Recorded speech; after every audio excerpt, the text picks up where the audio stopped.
नमस्कार, आप देख रहे सिटी पोस्ट। मैं हूं नेहा। इस वक्त हमारे साथ बलियावी जी है। स्वागत है आपका सिटी पोस्ट में।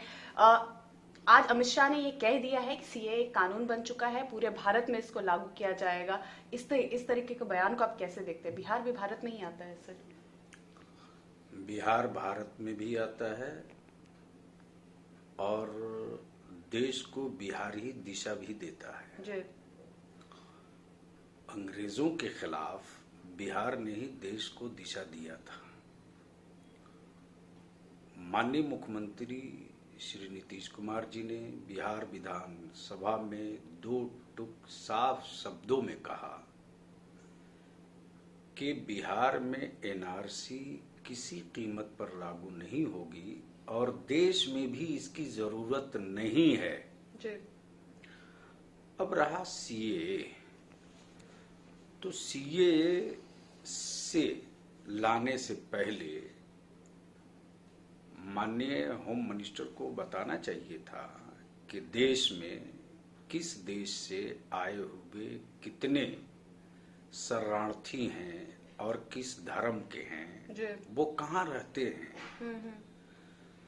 अगर हमारे नन मुस्लिम भाई पाकिस्तान, बांग्लादेश, अफगानिस्तान से धार्मिक प्रताड़ना की बुनियाद पर जो शरण लिए हुए हैं, जी।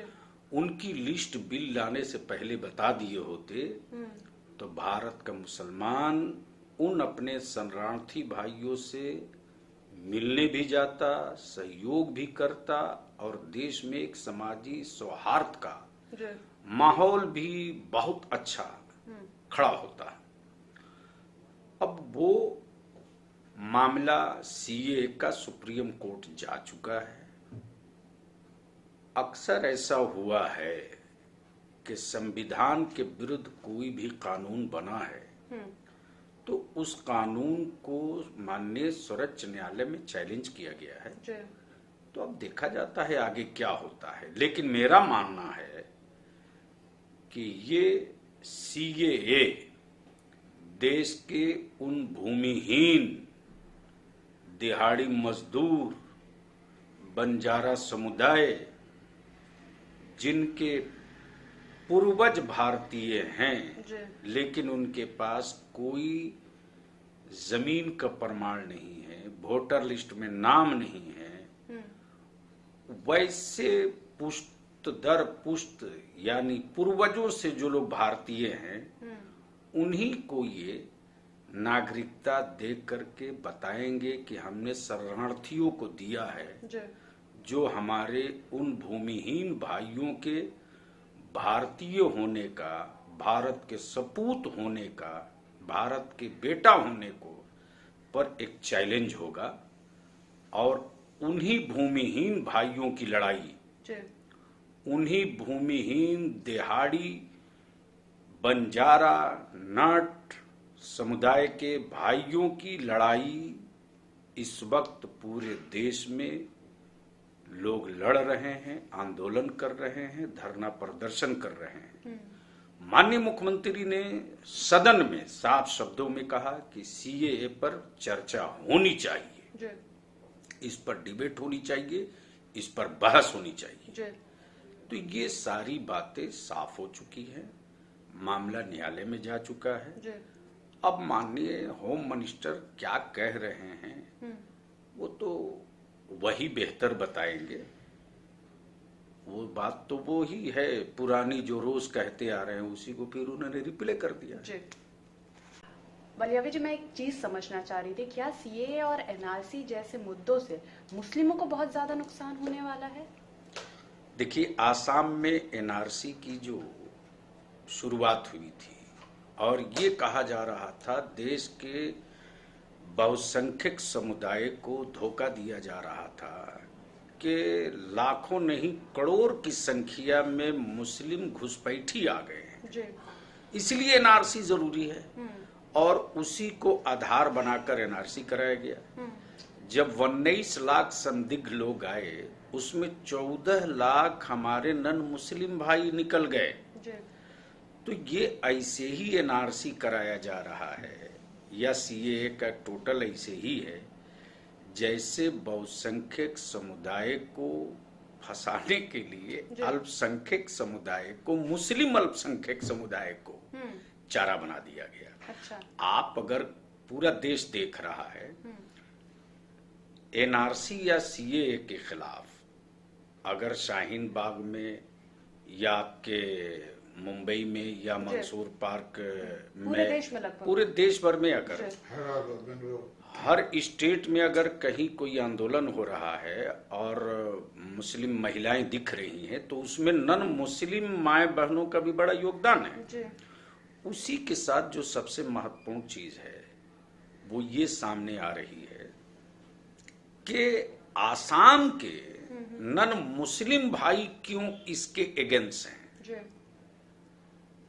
नन मुस्लिम भाइयों का एनआरसी सीए के खिलाफ सड़क पर उतरना और आंदोलन करना, ये क्या बता रहा है? वो साफ ये बता रहा है कि ये संविधान विरोधी है। ये हमारे देश की एकता को तोड़ने वाली बात है। हमारा देश विभिन्नता में एकता का मालिक है। हमारे देश में जात, धर्म, मजहब, समुदाय ऊपर नहीं, संविधान सर्वोपरि है। तो इस पर क्यों नहीं कोई वक्तव्य आता है कि आखिर आसाम के बहुसंख्यक समुदाय के नन मुस्लिम भाई क्यों इसका विरोध कर रहे हैं? वो तो हिंदुस्तानी है, फिर वो क्यों विरोध कर रहे हैं? ये एक सवाल। इसलिए ये साफ शब्दों में, ये पूरे एपिसोड में यही बात समझ में आ रहा है कि मुस्लिम समुदाय को चारा बना करके देश के बहुसंख्यक समुदाय को का शिकार किया जा रहा है। और अब इसको धीरे धीरे लोग जानने लगे हैं।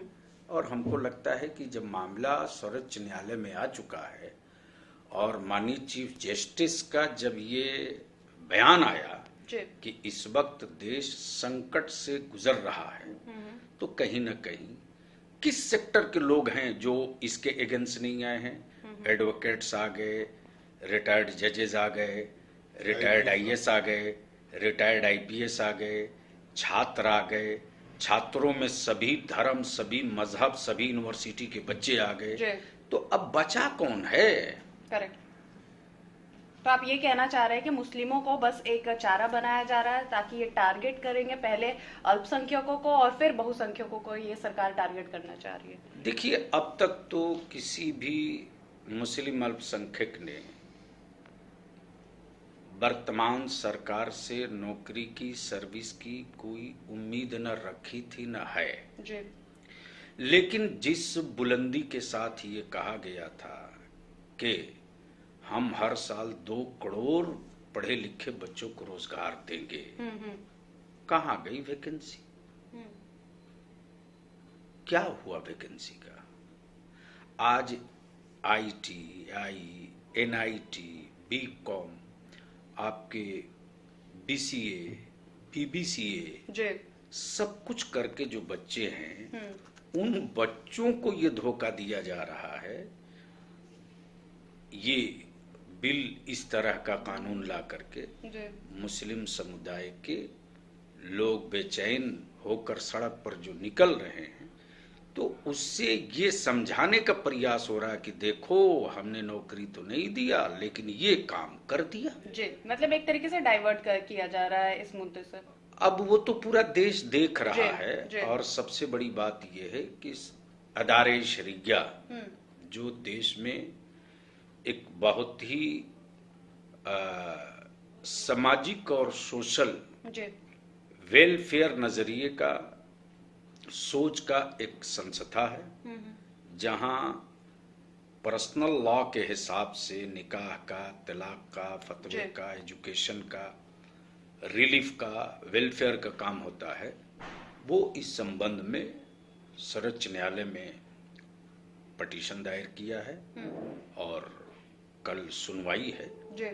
तो अब तो धीरे धीरे मामला जब न्यायालय में जा चुका है, मामला संविधान से संबंधित है, तो अब इसका डिफाइन सर्वोच्च न्यायालय में होगा। तो हमारे साथ थे ये बलियावी जी, जिन्होंने साफ तौर पे कहा है कि सरकार सिर्फ एक मुस्लिमों को एक चारा बना रही है। उनके ऊपर एक तरीके से कहे तो उनके कंधे पे बंदूक रख के ये अल्पसंख्यकों को पहले ये टारगेट करेंगे, फिर बहुसंख्यकों को। तो एक तरीके से एक डाइवर्ट करने के लिए सीए एनआरसी जैसे मुद्दों को लाया गया है। फिलहाल आप देख रहे हो सिटी पोस्ट नेहा के साथ, हर खबर आप तक सबसे पहले सिटी पोस्ट से। नमस्कार।